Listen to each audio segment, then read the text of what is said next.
Hello, UNV 101 students. I am going to show you how to respond to a discussion prompt in Canvas. You'll probably have to do this for your other classes if you haven't done it already. And we also want to make sure you do well on the reflection assignment for this week's class. So in class, you'll get to this prompt. And remember, you just watched that little animation about Jane, and you're going to give her some advice. So you need to make an initial post, and then you'll go back into the discussion forum, and you'll be able to see everybody else's posts.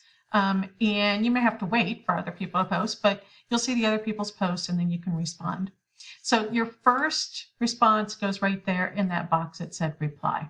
Okay, so in that box, this is my advice for Jane. Of course, I am going to give her lots of advice. I'm going to talk about growth mindset and how she's going to have to work harder, and that learning things should be hard, and that's a good sign.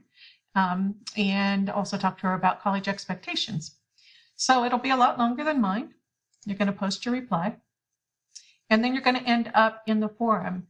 And you can see that I already made a post, and I'm going to reply to that post. And I'm going to say, wow, Kelly, that is really not a very thoughtful post. If I can spell. You should have talked about, and then I'm going to tell her, me, what she should have talked about. And then I'm going to post my reply, and then you will be done. So that's it. Thanks.